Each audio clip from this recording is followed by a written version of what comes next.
the child's heart.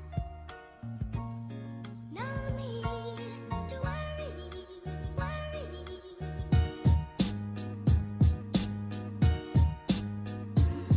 With the no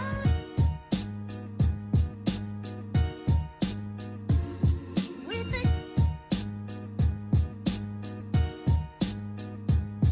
no need to worry, worry.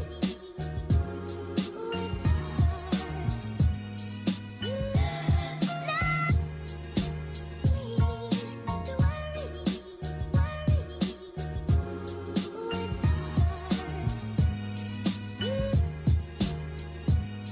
With heart, to worry, worry.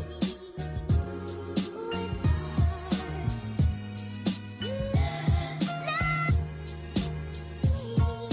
to worry,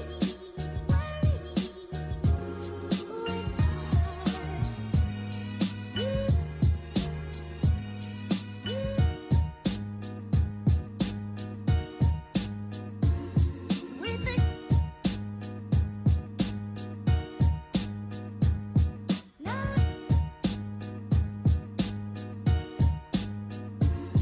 with the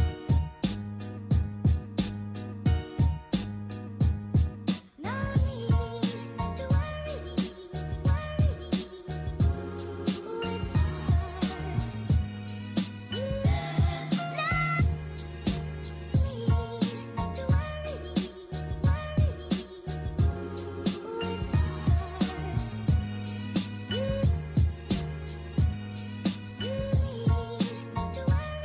With heart, love need to worry,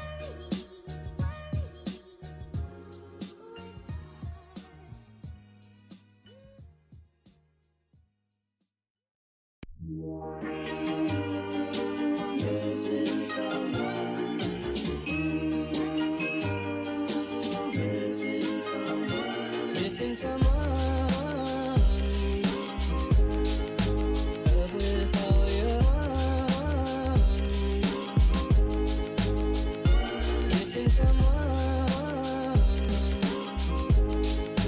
love with heart.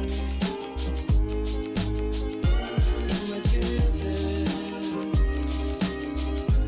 and you miss it. And you listen,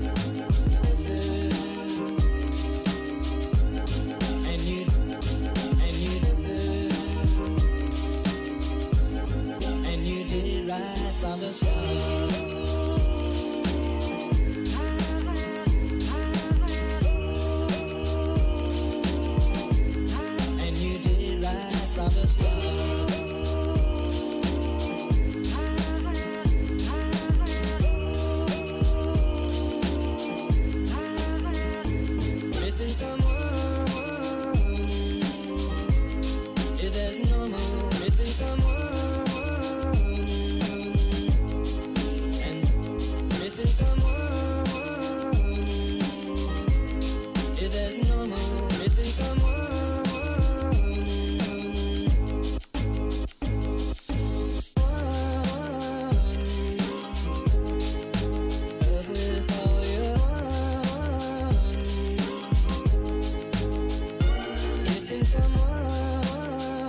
Hello everybody, how y'all doing today? So obviously this stream is going to be a lot more fun and more intuitive than normal. I'm trying to get some more things going, if y'all, so you can see some cool bugginess right here. Pretty cool, at least I think it's pretty cool. I don't know what you guys think. Please let me know all that stuff down in the comments. Now, this stream is going to be a little more casual, not so scripted as the other ones though, even though the other ones aren't really that scripted. But I would like to talk about primarily Bitcoin, which this is not a real Bitcoin because Bitcoin ain't real currency, but it's actually one of those chocolate ring things, which is super delicious. And I dropped it. No. Oh, it's okay. And of course, them them haters. But my experience with Bitcoin and all that jazz is really interesting. It's very interesting to me, and actually I've learned quite a bit on how like currency is valued and how people allow that currency to have said value. So basically what cryptocurrency is, under my understanding, and if you want to do any more research about this, should have left, you know, all the stuff in the description, like any, you know, articles or anything like that. But basically cryptocurrency is currency that is digital and that is found, used normally weird like. It primarily is used completely online. There is no physical tinder or gold or piece of paper backing it up. It is completely and solely used and operated online. So it's actually very interesting because since as digital as we go, we can do that. But how does something that's not tangible worth any money? So I did some digging, and if I actually take $1 out of my wallet, I'll show you how this works. Our money, or US money, well, my money, is backed on, you know, the federal, I don't know, paper bill somewhere. So if you look at $1, if you look at it very closely, right on the top it says Federal Reserve Note. So this piece of paper is actually worth absolutely nothing. So what makes this piece of paper worth $1 is that another piece of paper says that it is. There's no gold, there's no precious metal or mineral or even, I don't know, position that allows that dollar to be $1.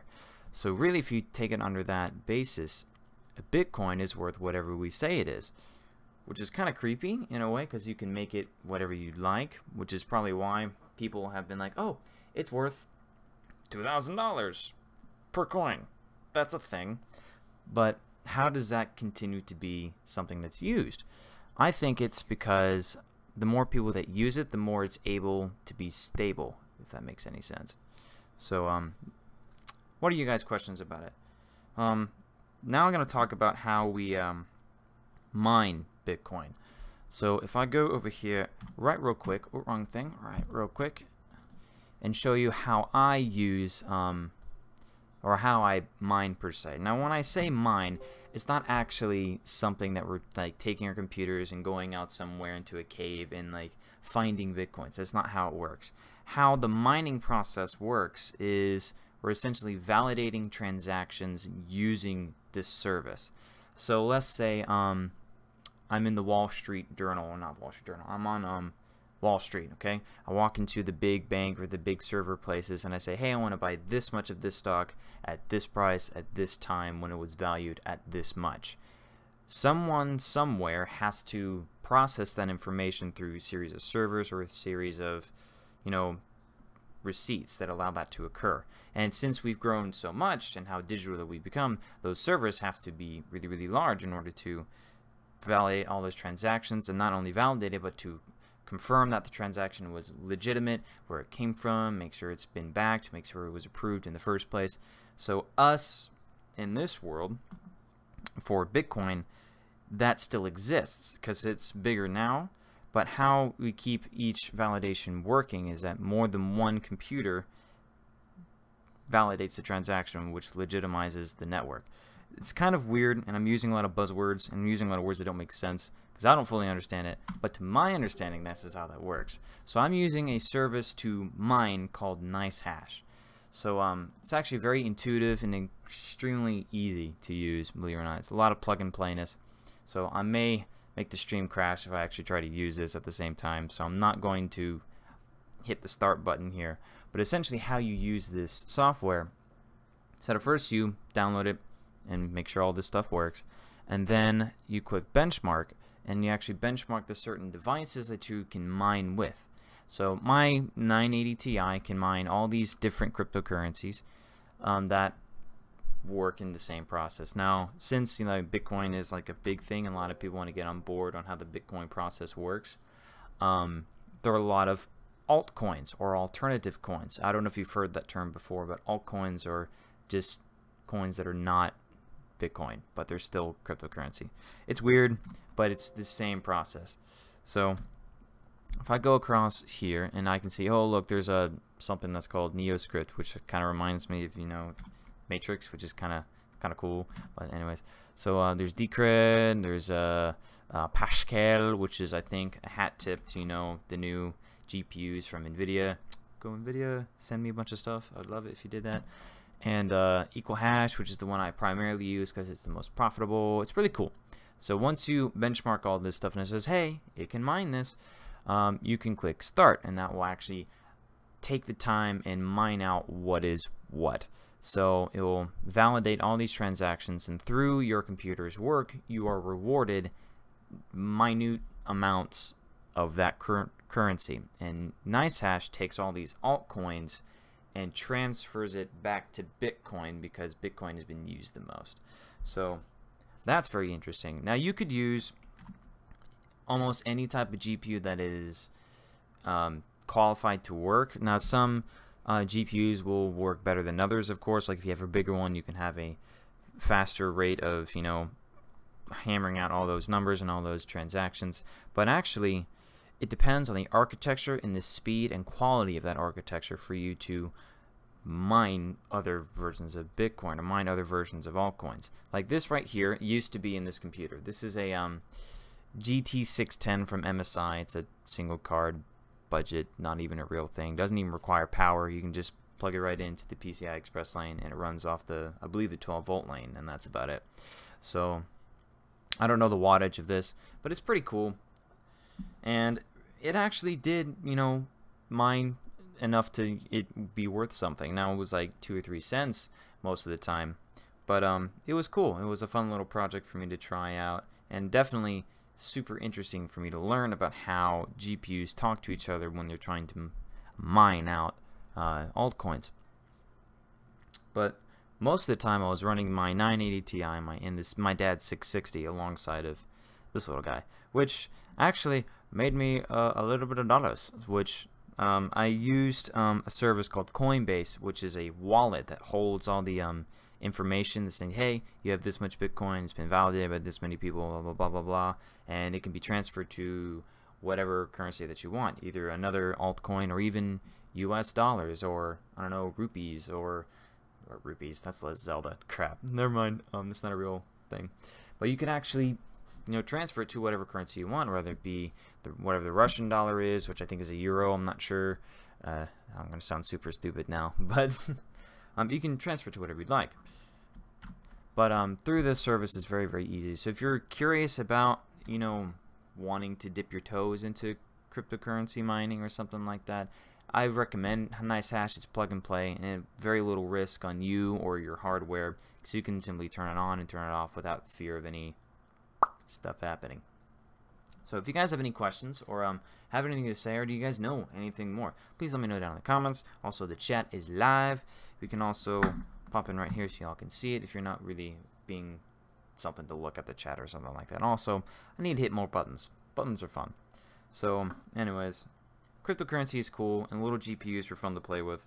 I actually hate this thing, believe it or not, because it's worth absolutely nothing to me now, and I paid 15 bucks from it from a friend. So I may be out 15 bucks, but oh well. Oh well, oh well, oh well. Now, dabbling in haters.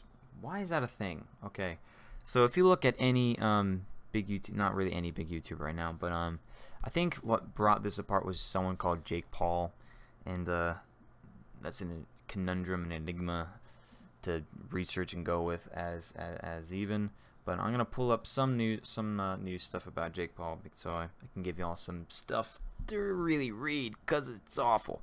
Okay, really, this guy used to be on a Disney Channel, if I'm not mistaken, and he'd done some stupid stuff and allowed him.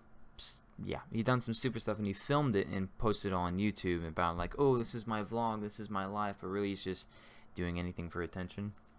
Like, I think at one point he, in his like $1 million house, right, he took his furniture that he apparently didn't like or just felt like doing this to, threw it in a drained swimming pool and just lit it on fire, which you just can't do. So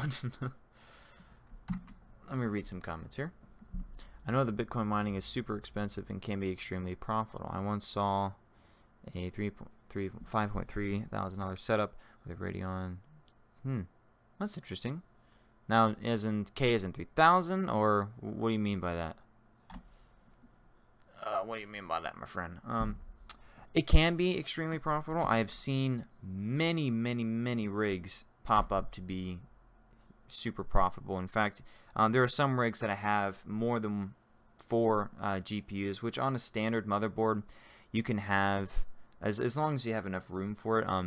Because a lot of motherboards can support up to 4-way SLI, which means you can have 4 discrete GPUs without major complications. But through things like 1x to 16x PCI Express risers, as long as there's lanes or physical slots on the board, you can have as many of those GPUs as you want.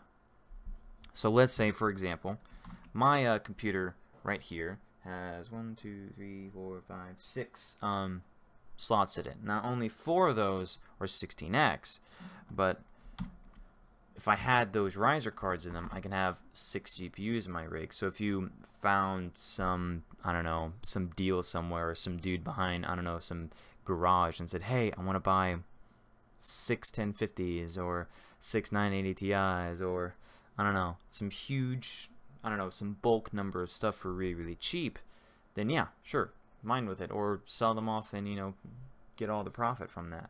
But as for like buying straight up cards to mine with, I don't know if that's profitable, because even I actually, since I am doing research about this, and actually on the floor there's a rig down here that has 4 of those risers on it from an old pre-built, because there's only 4 PCI Express lanes.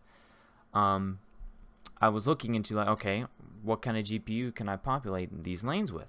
So I looked at the 1030, looked at the 1050 Ti, looked at the 1050, even looked at the RX 550 or 450, whatever it is, the equivalent of those cards, or even like you said, Radeon 230s.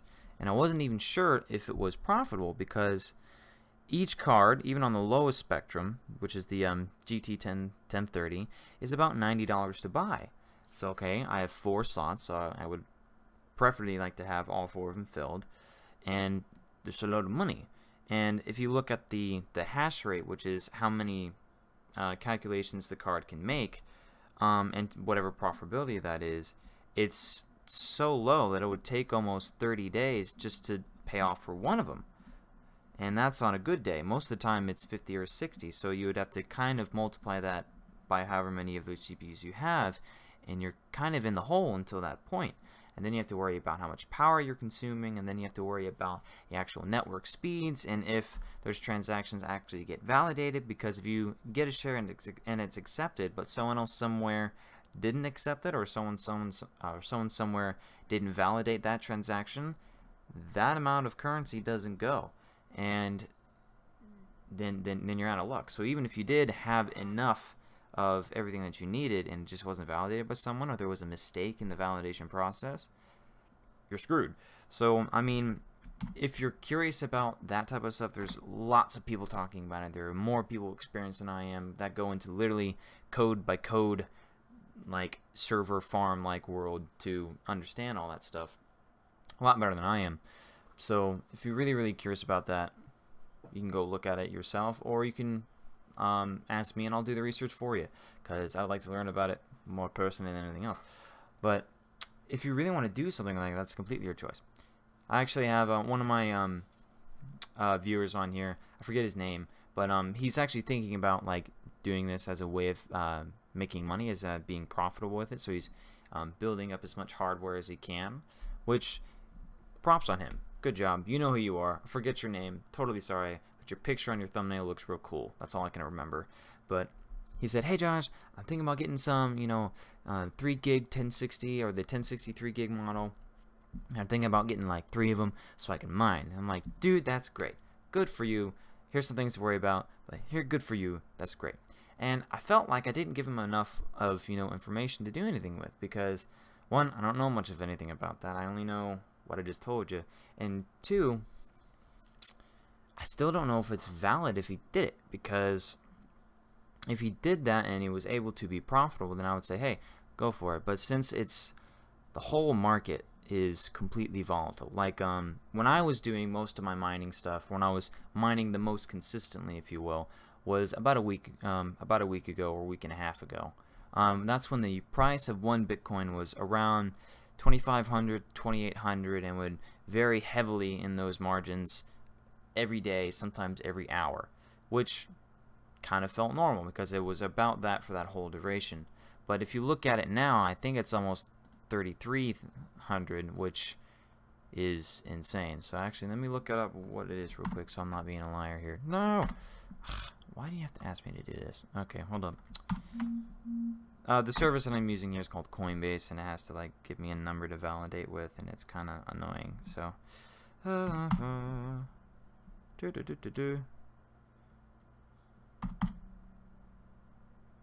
it's a long number too. Okay, now let's look at it. Yeah, it's 33. Actually, I was pretty spot on. I'm pretty proud of that. So yeah, the point I'm trying to make is that this whole thing is extremely volatile. And if you look at like even just what the hour is, look at this. Up and down, spikes way across the spectrum. Which, if that's something that you're comfortable with, go for it. That's totally your deal. This is dragon fruit. I don't know if I want to try Discord because I don't have anything to separate the audio. Actually, maybe I do. Do I have my headphones with me? I do. Okay. Actually, I don't know if I want to do that. I don't know if I want to do that. Do I? Do I? Yeah. Okay. Let's see if I can try to get that Discord thing working. Because every time I try it, I'm not very good at it. So, because I just don't know how to use the software. I just really don't. And I really want to turn my live streams here into more of a talk show. I've said that before in my last video. And I guess if I really should want to do that, I should learn how to use the software. So here I am. I'm going to force myself to use it. So getting on Discord now, my friend. Okay, boo. Okay, boo. But I'm really curious what you guys are saying. I'm really curious what you guys are thinking about it. So if you're thinking about doing anything with cryptocurrency, or you just know something more than I do, or you have something to add to the situation, please let me know. I love conversations. I love it. Okay. Ring. Gotta love Windows sound effects, right? Most iconic in all the world. Wow. Am I downloading an I'm downloading an update. Man, I don't like downloading updates. Kinda sucks.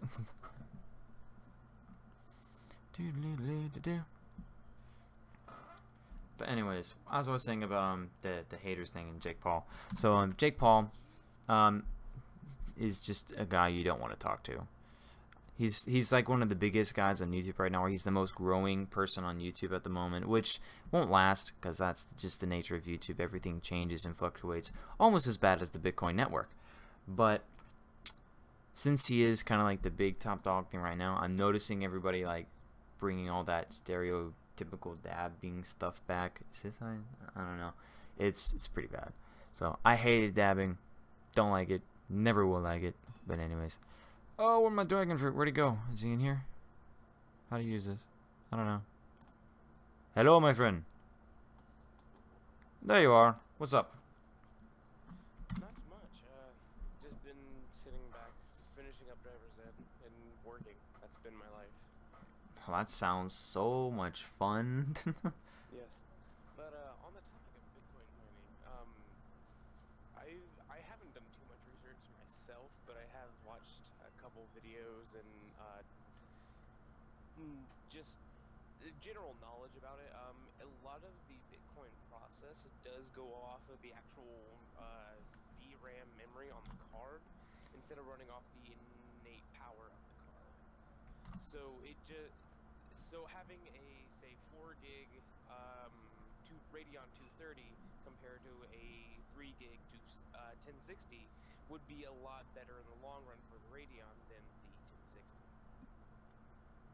Just because it goes off the amount of VRAM instead Yeah, of I have heard of certain cryptocurrencies be more favorable to different amounts of VRAM. Like for instance, the big currency that probably injected steroids into the cryptocurrency mining craze is Ethereum. Now, I should have put Ethereum in the title somewhere because that probably would have gotten me like 10 more people to watch this. My bad. But Ethereum is VRAM sensitive. Like if you have like a 2 gig card, like a 660 or something like that, it won't work. The algorithm or the process that runs the program for mining or for validating transactions for Ethereum doesn't work for anything lower than 4 gigs. So that makes sense, but I think for Bitcoin by itself, it's open to whatever is able to run it. So that's why I was probably able to run this GT610 and a 660 and a 980 Ti, which are 3 completely different architectures, 3 completely different leagues of GPUs, and they're all able to mine at their own rate and at their own currency, which is kind of cool to look at. But that makes total sense in my mind. Total sense. Yeah, and I think that's one of the more unique things about Bitcoin mining is that regardless on the stature and the build of the GPU, they can always accomplish something. Some of them being way more productive than the others, just by say 1 gig, and I think that part's interesting. It is actually, it's really, really cool because I'm seeing a lot of, I mean, do you remember like a month ago, and if you look on Newegg or PC Part Picker or even Amazon of all places, they'll like almost every league of GPU from the highest of the high to pretty mid-tier and even pretty low, none of them were available because everybody was buying the crap out of them. I don't remember that, but No, I do remember that. I do remember hearing that a lot of them were disappearing for reasons I just didn't know. Reasons. Yeah.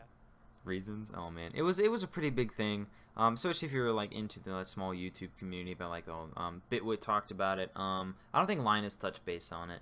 I didn't see anything personally from him, but a lot of people are like saying, "Hey, I can't buy a GPU for my gaming rig because so many cryptocurrency miners," which is kind of funny actually. So. I'm sure you follow Linus pretty consistently. I did you do. watch a couple months ago his red camera video and how he was. I did see that, and he not only did another channel, oh crap, what they're called, the Sam Nico channel, Corridor Digital called him out. Film Riot called him out too. Really? Yeah, Film Riot called him out too. No, they touched base somewhat. A Corridor Digital did, but Film Riot actually did a bit of that. Cause you know I'm big into filmmaking, and one of my first YouTube channels that I ever started watching was Film Riot. So I still touch base with them, and they straight up called him out too. And I don't know why you would need a 6K or even 8K, $20-something thousand just body only camera to film your tech show. It's interesting, cause I mean I've been using my Note 4 for forever for this channel, and it's totally fine. Now, would it be nice if I had like a giant camera to use for something like that? But I wouldn't need it because I just need the coverage. So why do you need to buy such a freaking giant camera for your tech show? and that's one of the things that Linus even touched on in the episode. I watched both the Corridor video and then I compared it to the actual Linus video. Linus did state somewhere at the beginning of the video that this was all for just the episode of holy crap, this is what. I'm sure there was some form of over-exaggeration for film and viewing purposes, but he still doesn't need that gear. I mean, there are better ways to allocate that. He was ignoring the reasons why you would get a red camera, and he was just acknowledging the specs of the camera, and he was acknowledging how you could run the camera instead of just saying this camera is built for this specific type of videography, and more importantly, just built for actual cinema instead of just a day-to-day record usage. It's true. It's true, because I think with a great camera for like YouTube specific type things, other than swapping out lenses and bit rates and resolutions and all that, is to be something that you can point and shoot at any time with little to no setup. So something like a cell phone is really great. Some DSLRs are pretty great. Even some, like, what are those old things, like those flip cameras or something like that? That was a big popular thing for a while. But a cinema grade camera takes, I don't know if you've ever put one together, but at TCC I was able to look at some like Canon cinema lenses and to look at their C100, which is a nice, pretty top dollar cinema camera, and it takes like 10 minutes to set up from wherever you are. You can't simply carry it, completed all together wherever you go, because one, it could break, things could get misplaced, or it could just break, and it's expensive. Nobody wants to do that, so they take it apart, so they keep it about doing that. But a DSLR, all you have to do is slap on a lens, and you're pretty much ready to go. So Stuff on a lens and a microphone or something like that. like a $20 microphone. That Yeah, seriously, like my mic that I bought for my camera was literally about $20. So And also another thing for the camera for the job, a lot of the motovlogging community have actually gotten back into watching motovlog videos. Is I went back and watched a couple of videos on how to start motovlogging, and they said just buy a Hero 3 or Hero 4 or GoPro. That's going to be about $500. yeah, 4 to 5, depending on where you're getting it. Go to your nearest electronic shop, pick up a micro USB microphone for $5, and that's what everyone uses. Higher quality one, because you don't need it, and there's no point in getting a $2 one, because it won't have the soundproofing. They won't have all that stuff. Yeah. And So you telling me you can plug in any USB microphone to a GoPro and it'd work? yeah, any USB microphone would work with. That's insane. Yeah, I know. And, I thought you had to get an adapter for it. That's really cool, actually. Because I have like some tiny, USB, like I have a little Samson Go mic, which is a great little microphone for what it is. But compared to a Blue Snowball, I like the sound of this one better. So I was like, hey, what am I going to use this for? So Work with huge power draw microphones, stuff such as Blue Snowball and everything. But it runs off of one USB cable, so it's run off of 5 volts. So as long as the current is not intense, I guess it would work. So yeah, I love USB. Yeah, USB has definitely become one of the more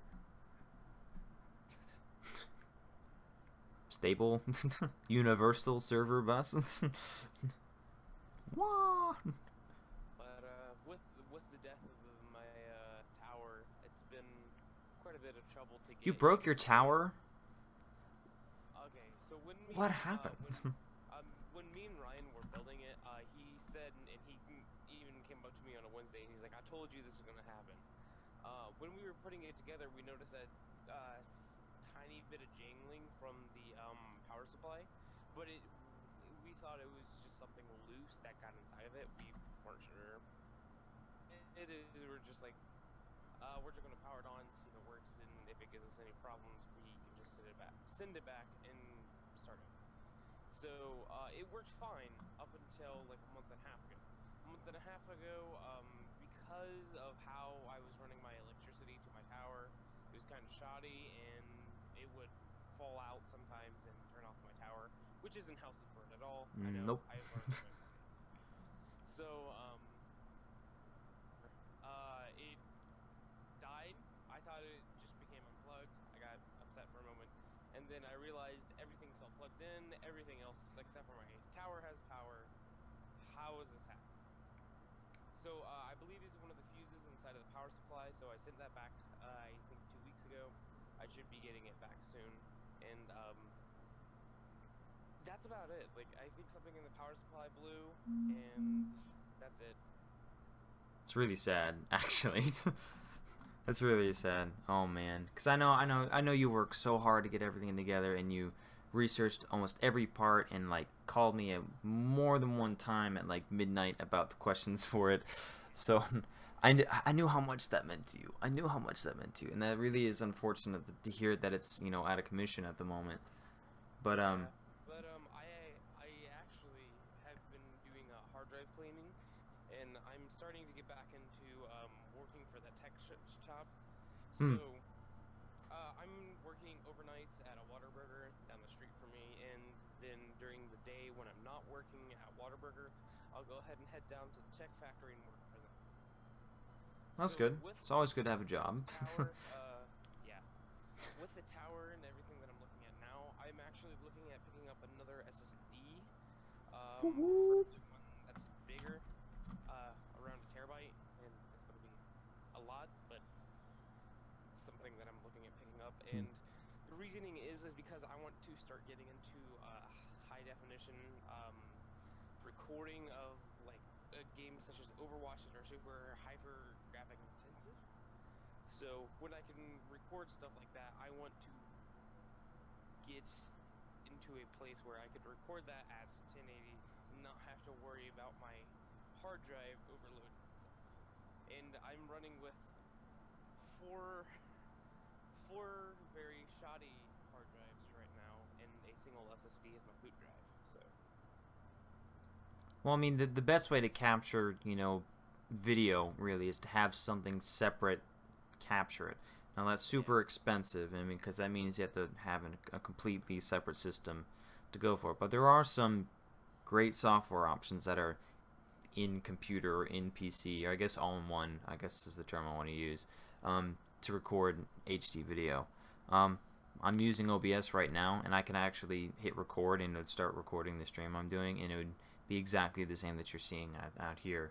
But most like video encoding wise is actually not through the GPU in most programs. Now it's a little counterintuitive to think it's actually mostly done by your CPU, which if I recall you have my CPU or a bigger one, so that's not really a huge problem for you. slightly bigger one. It's the one. slightly bigger. Instead of having a core clock of yours, which is I believe a 3.8. It's 3.5. 3.5, yeah. Oh yeah, so yeah, yours is a core clock of 3.5, mine's a core clock of 3.8. So I currently have it overclocked to 4.3, and it's running smoothly, no problems. But then it died. So Well, yeah. Well, that's the power supply, not your thing. But really, that's yeah. I've actually been looking through a lot of my old games, and I've actually found a couple legacy titles. I have the original Total Mayhem, the original Tomb Raider, the original Duke Nukem 3D. All in the That's pretty original cool. cases, their manuals and everything. That's pretty cool. Actually, that reminds me of something. Lately I've been trying to revive like my Nintendo 64 stuff. Like, cause I have this on my desk. It's been on my desk for a long time. It's my Super Mario 64 cartridge, and I love this game, and I kept it ever since I got it. So I've had this for probably over 10 years by now, and I want to find a way to to play it. So I looked for, and this was supposed to be in a video, but I'm live now, so I guess I don't really care. Probably still make a video because it's cool. But so I found in a Nintendo 64, like a used Nintendo 64 from some dude off, Let Go, which is like a poor man's version of eBay. But it works great. And what was really cool is that there was a save file for the game on the console. Like someone didn't, like it was on the console. Like somebody had a save file for Mario 64 on the console, and guess how far they were in the game? 20? No. I don't know. Keep going. Go up. I have no clue. You have no clue? Okay. I think the maximum amount of stars you can get in Mario 64, and don't quote me on this, is like 120 or something like that, because there's 120 possible stars you can get in the game. When I opened it up, Yeah, that's what I said. 120. oh, I thought you said 20. I was like, oh. 120 star is the max amount. So I was like, if it's higher than 120, that's a bug and broken. Well, it's not bugged or broken. It's been added or modified. But it had 99 stars in it.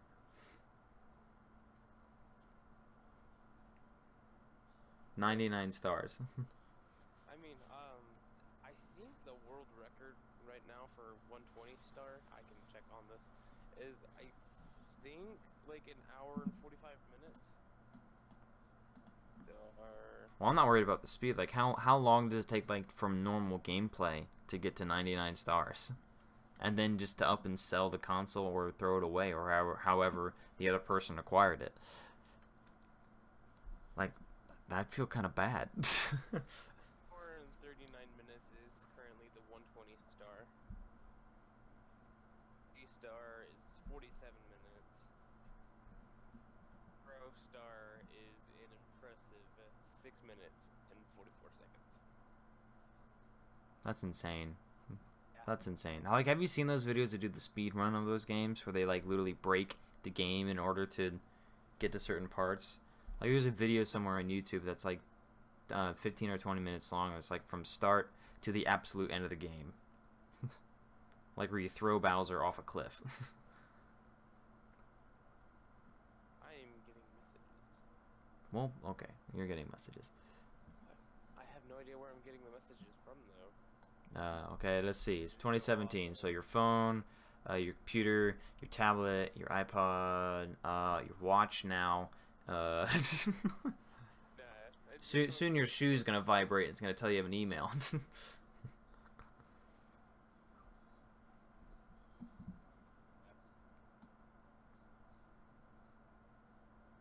So, I'm trying to think of another topic. Oh, we can talk about Jake Paul. I hate Jake Paul. I hate what he's done with YouTube because it's insulting. I'm not even in the giant YouTube world, but since I am involved in this platform, I think it's a little bit appalling what he's doing.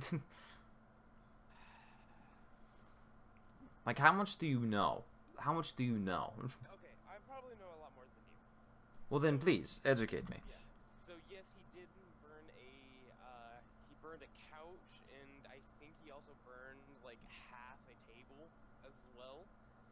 Why would but anybody do that in the first place? I Like, I don't- understand, like, in a bonfire, like, you're out in a field somewhere and you're having fun and you just burn random crap, which, that's a thing, people do that. But, like, in your own backyard, in a civilian place, and it's your own property. Most of the time in, bonfires, you bring, like, old pallets or furniture you don't want anymore, or, I don't know, your trash, and you burn it. But, like, hey, let me take this couch. Throw it in the fire! Didn't get it. Not only did he light a couch on fire, he blamed his neighbors for trying to kill him. And on top of that, a day before he uploaded the video where he was blaming his neighbors for trying to kill him, he recorded them without consent, which in California, That's illegal. That's illegal. Yeah, that's illegal and finable up to, I think, $1,200 per person that was filmed without consent. Well, that's awful. So, he filmed. Well, I'm sure he can afford it by now, so I mean. Oh, yeah, he could definitely afford it. It's Jake Paul. But, and it's just, well, his truck, his, Team 10 van thing, the back axle on it completely broke out. And that's, I don't exactly know how it all happened. I don't know how that happens. Yeah. Like, what does that? On the highway, and they had to get their car towed. And then Jake Paul, the next day, he was like, "I saw my neighbor come to his driveway and undo the bolts on the wheels," and he just said something like, "My neighbor's tried to kill me," and it was just like, what evidence do you have to support your claims? And two, you're accusing your neighbors of murder. Well, attempted murder. And actually, even if they did unscrew the bolts on a tire, that wouldn't necessarily No. well, that taking like the bolts off a tire won't necessarily kill you, because if you make any form of a sharp turn, let's say from getting out of a driveway, the tire would simply come off, the car would drop. Yeah, you may, knock your head or get shooken up inside the car for a quick second, but that's not going to kill you. So even even the claim in itself, even if to be as braggadocious or outlandish as is, it still has no merit. So it doesn't make any sense. Doesn't make any sense. And I don't know all the like ramifications of itself, but I did watch the H3H3 podcast with I believe it was Boogie 2988 talking about this entire Jake Paul thing, and they are saying this is one of the like darker times in YouTube because it is. It really is. having people that, yeah, it is one of the times because you're having people that grew up watching YouTube and coming from different art mediums that would be more fresh as Vine, and having all these people that are processed and unpersonal, just not Unrefined people. essentially. Yes. Unrefined, untempered, Having them unchecked people. be shoved onto something where they already have some form of popularity and have them just taking over the game. It's just because They have such momentum with them.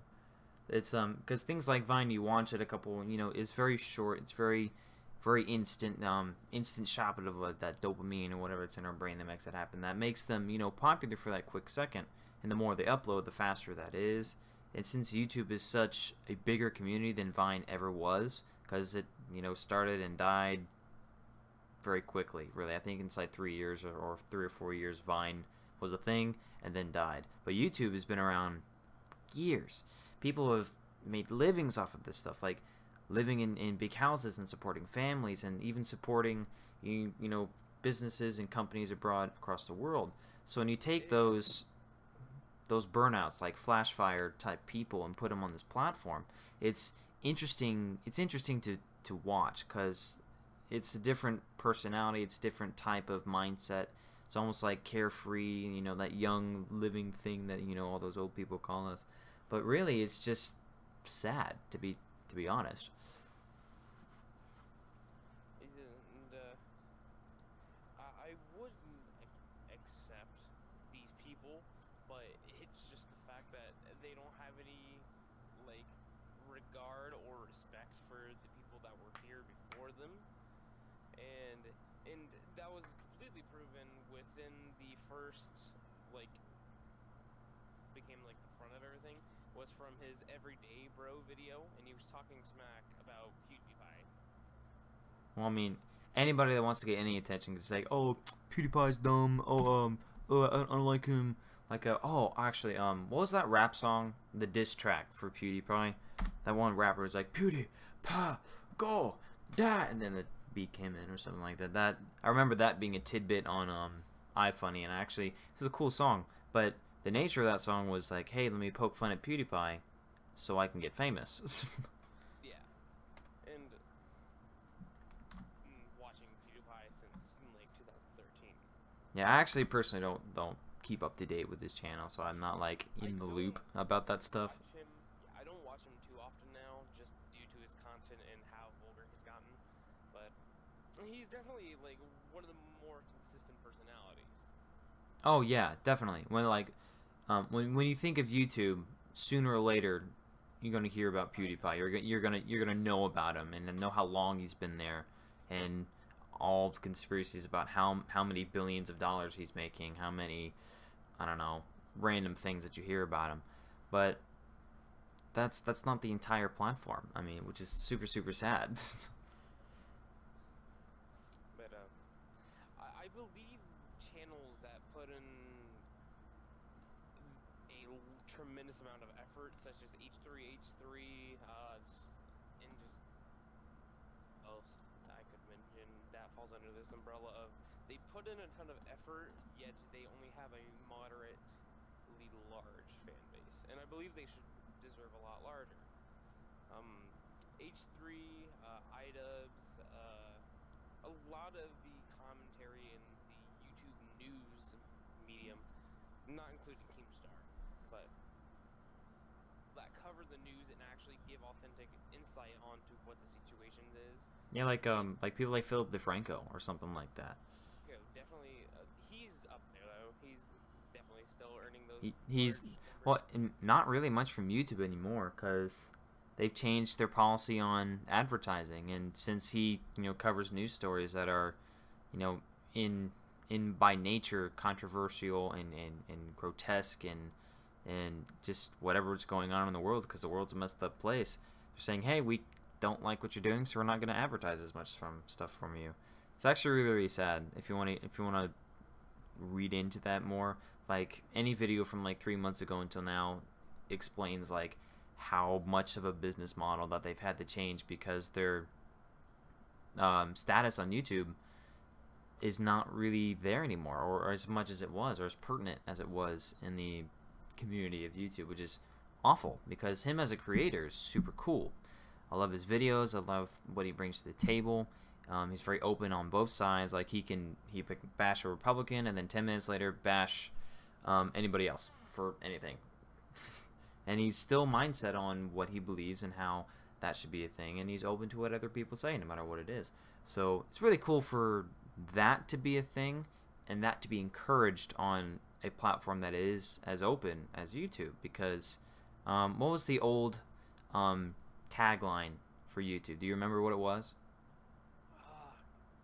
I don't remember it, but I know it was something. Yeah. No, I mean, it was YouTube and broadcast yourself. That was the old tagline, and I think we've gone away from broadcast yourself to broadcast insert whatever you want here, or insert whatever thing here. So instead of what you personally want to do, your own interpretation, it's now whatever is set, whatever is comfortable, whatever is I don't know how else to explain it. Whatever is acceptable. Yeah, whatever is accepted at the time. So, because I mean, if you look 10 years ago and then look now, what's socially acceptable 10 years ago is. That's actually something I have to say about what was socially acceptable in 2012 is completely what modern day liberals and leftists would say is completely racist now. Well, true on both sides. Even on the way far right, you get people that were thinking different things from what they were in 2012 and now, because just probably because of the presidency, really, because of how long Barack Obama's presidency was, and I don't know, maybe that dug in some super far right people. But I don't want to get totally into the politics stuff. I would love to, but I'd like to have that be its own thing. So, because I could go off for a little while, and I don't want to do that. Because yeah, but I will say, channels such as the Louder with Crowder, and the what is it, Infowars, two pretty big up and coming YouTube channels that have been putting out pretty consistent content. They have their own subscription services. Louder Crowder with the Mug Club, and the Infowars with the Infomug. Just a lot of things to support, and just are smart business people. They've been doing this for a long time, especially since Steven Crowder himself coming from CNN for I think 12 years experience there, and just up and do other things. they've been in the game for a long time, so they understand how to work the algorithm but how to get certain pieces of information spread in very particular ways. Yes, and I really like channels that are doing that, because it's starting to reveal all the flaws within the YouTube system. You start to see some of the cracks about how things are being distributed, what mindset is being triggered, and really what what's the term I want to use? What face is being projected. Like probably the biggest controversy that like started all this, or started the major coverage, was for the ISIS import videos, ISIS crap, what's the term? I know the word. What is it? Recruitment videos, and those are obviously taken down because I mean that's bad. But what that spawned, crap tons of new, I'm going to use the word legislation, over YouTube and over the creators and over what they can and cannot do, what's going to be monetized, what it's not going to be, what's only going to be partially monetized, where it's going to be viewed in the world. I mean, which has merit, but just a blanketed overall, this is what we're going to do now, is really hard for something as broad as something as YouTube, and how many people are on here, and the different personalities and different mindsets and viewpoints and even outlooks on almost everything. You can't really do something as blanketed as that. So it's hard. I understand the predicament of we have to, make change, and then how far is that change going to go? But yeah, that's all I'm going to say. On to more like YouTube / Google news. Have you read Google's memo that came out? I did actually. I heard about that, on how they hire people, how they treat some people inside of places. It's actually, when I heard about it, because I didn't read it. I didn't read the 10-page manifesto, but I do know what you're talking about. And I read parts and pieces of it, and I also watched a video on it. So the person who posted the memo was actually fired. Oh, they actually fired him. Yes, and the reasoning being is because he used things saying that for our public relations and things that are interacting with humans, we will look for more feminine counterparts, contrary to our male counterparts, because it is statistically proven that women will speak with people better, and men will validate themselves more with precision in working with technology. And he went on to list multiple times on the different statistics and everything that supports his claims. Yet, the far left Google, policies and everything, they're like, They you probably are viewed everything as racist or you are homophobic. using, gender stereotypes to draw how you hire people. And then they actually had a transgender woman take the day off because she was so offended of what the man said. Wait a minute. So you can now not go to work because you're offended at something? And Okay. apparently, I don't know how I feel about that. I think they had like 12 or so. Well, it's Google. And Well, I mean, Google's huge. I mean, they can kind of technically do whatever they want to do, and they have enough backing anywhere to support them. But us, the little guys, can still talk about it and be like, I'm not sure if that's going to fly. I'm not sure how comfortable I am with how that works. just the memo itself was brilliantly written. And, No, I did get to hear some of it and got to, read a little bit from the video that I watched, and it's very well put together. He was very, not monotone in a way of which side he was going on, but he was very passionate in the choices of words he was using, very passionate in his view and mindset of what was going on, but he showed both sides and explained both. It wasn't like, I'm going to bash the women or bash the African American community or bash LGBTQY, whatever it is now. It wasn't anything like it didn't have a personal agenda towards the groups in question. It was more of a, this is what's going on, and here are my facts and reasonings on it, and that was it. Which, if you're gonna do that, I still think that's freedom of speech. So I don't know why they chose to fire him unless they found some legal way to fire him without repercussion. Do you know how he was fired? The actual reason why he was fired? He was fired for sexism.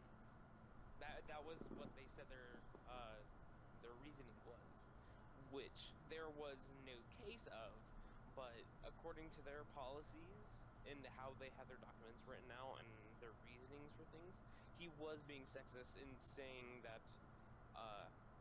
men do better at this and women do better at this, so if I hire applicants for these specific things to fill certain roles, and that is considered to them sexist, which I don't understand. I don't fully understand that either. Now, I do believe that there are some things men can do and some things women can do, and most of those things they can both do, but how well is obviously by determined by personality, and sometimes gender has a high impact on the personality of the person. So, I mean, if you wanted to get into that, you can be like, hey, sure, women do this better than men, or men can do this better than women, but it's flimsy because we're the same person. We're the same beings. The only thing that's really different is certain organs and chemical structures. Really, that's it. So we still have the same muscles. We still have the same lungs. We still have the same brains. Even bone structure, if you really want to get into that stuff. So I don't understand why the whole sexist thing is something that's like, hey, let's be mad at each other simply because we're different genders. And, I don't get it. Because I couldn't think of the channels before I went to Steven Crowder.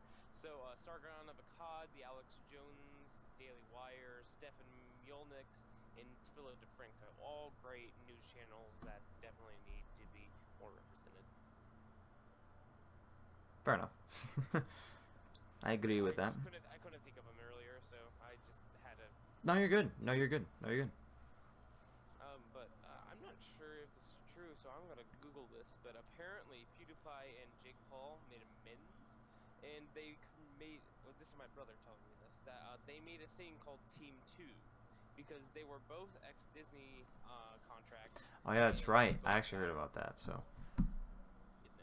So you can fill me in on this. no, I heard about PewDiePie's contract with Disney going down. I forgot exactly what it was. Was it for a television show or for like or like a special for TV or something like that? But I do. YouTube Red series. Yeah, that's what it was. Like what was it called? Scare PewDiePie. It was called Scare PewDiePie, and I guess Disney had a hand in it, or Disney had funding with it, or some type of connection with it. And when they said, "Hey, we're gone," that kind of blew up in the news a little bit. It's like, "Oh, Disney's not doing this thing with PewDiePie anymore," which I guess is kind of big news, but not like something like, "Hey, check this out." But again, that's my personal thing. I don't follow him that much. So I guess if you were like involved in his, I'm gonna say tribe. If you're involved in his tribe, like that would be big news for you. But for me, I'm like, oh yeah, cool. Disney's, making other big business decisions. Because Disney basically owns everything now. So every time I hear something about them leaving someone or buying something, I'm just like, whatever. I would like to find some form of legal document to state that Disney's sort of becoming a media Monopoly. But I don't know if there is one. Yeah. I don't know if there is one. They are approaching a point where in cinemas, whether that be owning Marvel or Disney itself or owning the Nickelodeon department, like anything upon like those three fronts is all Disney, and they are pretty much getting a monopoly for the younger generation. In a way, yeah. Yeah. I mean, actually, now that you think about it, Disney is one of the most well-known things to everybody on all fronts, from other countries, even different ethnicities, different fronts in general. Almost everybody knows Disney. So if you wanted to broadcast a message, Disney would be my choice.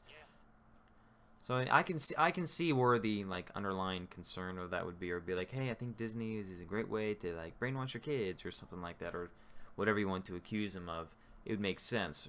So I feel you. I see where you're coming from. That I see that. I wouldn't say brainwashing, but I would say I just use that term. I don't think they're actually doing that. I just use that term, but I see where you're coming from. Or their sphere of influence is much larger than I can't even think of it. Nickelodeon, something you said earlier. I mean, yeah, you can make fun of SpongeBob all you want, but everybody knows Mickey Mouse. Everybody knows Donald Duck. Everybody knows Peter Pan. Mary Poppins. So I mean, they know those. So it makes sense. That makes sense. I'm not sure if you knew about this, but Lasagna Cat. Now. Lasagna Cat. It is a YouTube channel that was made back in 2009. Yeah, so 9 years ago. They uploaded it looks like a 20 or so episode series of old Garfield comics, but like Dubbed. shot with very crappy video with a guy in a very obviously poorly made suit, and it was a meme for a long time. A lot of these videos have over 200,000 views, and for videos that were made 9 years ago, that's insane. That was a long, yeah. So 5 months ago, this is actually quite a while ago. I didn't even know it was this long ago. 5 months ago, they uploaded a video saying we're coming back, and they just uploaded so many videos, and a lot of them are very vulgar and intent and very off-putting, and it's just it was a big thing. Like, I knew of Lasagna Cat like a long time ago when I first started watching YouTube, and now that it's come back and displayed all these things that it used to do, but amplified, it was Wong and a couple other big YouTubers. I think Philip DeFranco also noted something about it, but channel where it shows the full like ness of the YouTube space and how you can put out anything you want, and if you have the right like mentality and you can produce something and do it correct, such as what Lasagna Cat did with their videos, it is showing that you could potentially put anything on this website and get away with it. Interesting. I have to read in on that. I didn't know about that. So that's an interesting thing. I didn't know about that. I dropped it in the Discord, so you can go ahead and Oh, look at cool. their videos. Well, I'll look at it later. I won't do it now. Yeah, you can. if you said like I think you said before, there's some things are a little vulgar. I don't want that on here. That's not something I like to promote very much. So Yeah, but that's interesting. the channel itself has 91,000 subscribers, but each video has way over 100,000 views. That's good for them. Yeah, Really, so that's great for them. Great props, great props. I love to see small channels on YouTube do, not like suddenly get huge beams of success, but good things come their way. Seeing some bases come up, seeing some consistent uploads and consistent content, and even consistent viewership. It's cool to see, and hopefully one day I'll have an hair. But I mean, hey, whatever. yeah. So, let me think. What did we talk about today? We talked about a lot, actually. We talked about quite a bit. We almost tucked into some politics stuff, and that was a little edgy. Ugh. Toes in there. We dipped our toes. I would like to talk about. I really, actually, I'm gonna go to main camera for this. I really would like to talk about some stuff I like that, because I do want to make my live streams to be more open, more stuff where we just talk about some stuff. So if you're watching now and you're completely new, or even if you've been watching my channel for a long time, this is a place where you can join a conversation, either vent something that you're angry about, praise something that you're proud about, or just have some 2 cents you want to give out. That's what this is, and this is what I want to make it. So, okay, enough shameless, doing some stuff, but that's why I want to make this here. So my vlogs are going to be me, and you're going to have to deal with that, whatever that may be. But as for live streams, here is where I talk to y'all. Streams, aka podcasts of some form. Yeah, that's essentially what this is turning into, or I would like it to turn into. One topic that is still semi-prevalent would be the ban for people that are transgendered in the armies. Oh, or where transgender people can't be in the army anymore, or something like that. And I do. No, actually, no. I know what it is now. It's the bathrooms. It's the transgender specific bathrooms. I'm actually completely against that. So, Yeah. I. Also, they banned transgender people from being within the militaries for their reasonings is that whenever they like get their duty leave and then they get their insurance and like they get like surgeries covered for X amount of time, a lot of people, and there were like something like 100 or so cases of people when they were sent home from being X place, they would get their transgender surgery and have the U.S. military cover that. And That's they were dumb. Like, yeah, and I don't want to pay for that. Sorry, that was continue. tax money. And they said, we're not allowing this anymore. We're not allowing the abuse of our system. We are saying if you are transgender, you are not allowed to serve within our military ranks. And I believe that part is wrong. Like, I agree with you on that. I agree that we can't just say, since this you can't go. I mean, if it's something like physically, like a medical issue, like you have asthma or like severe asthma, or you're prone to, I don't know, seizures or something that will physically inhibit you from doing the job, then yeah, please don't hurt yourself doing this. But for something as almost political vendetta for you going, I can feel why people are angry about that, and I personally be like, okay, I'm not okay with that. But in order to be transgender, I mean, the only ways that I know is if you surgically do it to yourself, or you're born with it, and the number of people that are born with it is very low, extremely low, like almost non-existent low. So I get it, but you know, I also don't get it. So if that makes any sense, I mean, Yeah, and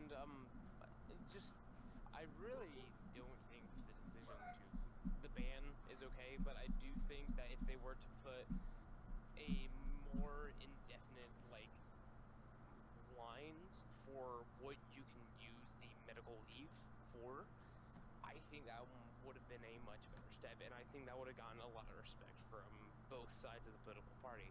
now that may be true. That may be true. I mean, Taking your time in now Ron was playing Woulda Coulda Shoulda, and that's not a great game to play in something that happened a long time ago or happened in the past. So gonna have to go. So it's in the past, but it's still definitely prevalent.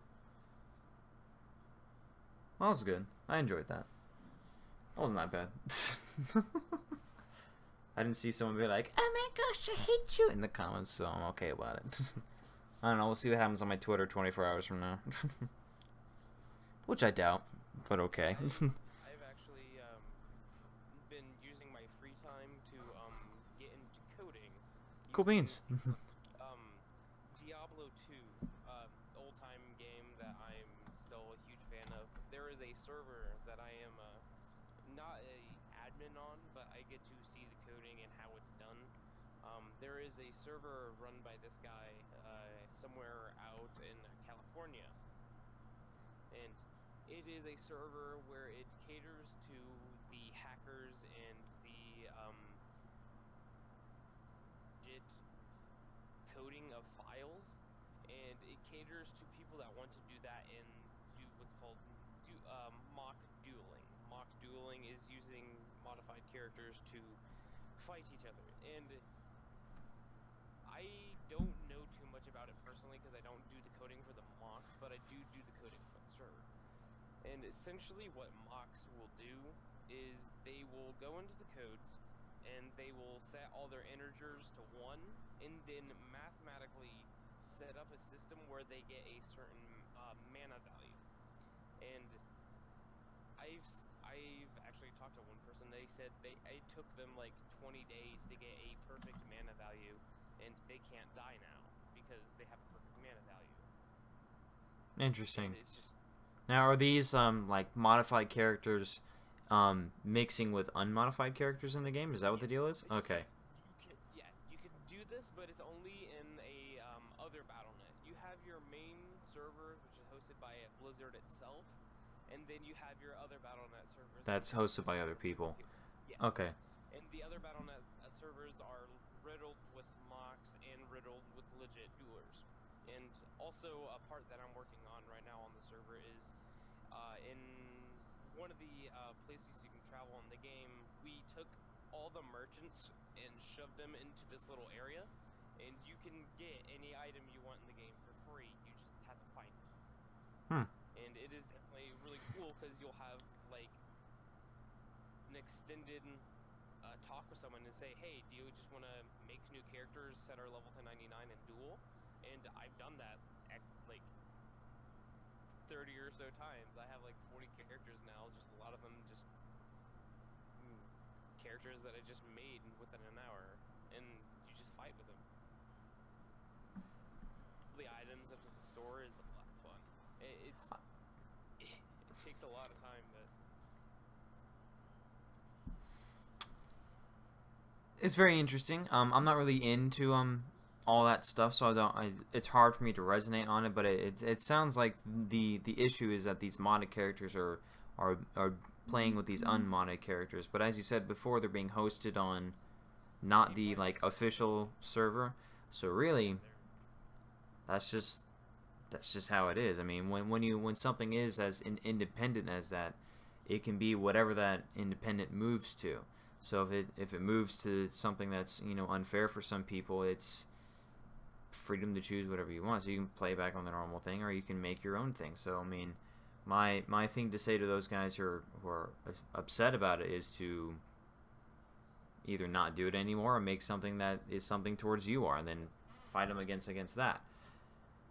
But Like, the I don't only know. issues with like the unlegit people mixing with the legit people is that they will hostile you and then just kill you flat out, and they don't give you a chance to fight back because they are indeed hacked and everything, and it's just a bit unfair. But a lot of the times, the Well, then admins don't will play that game.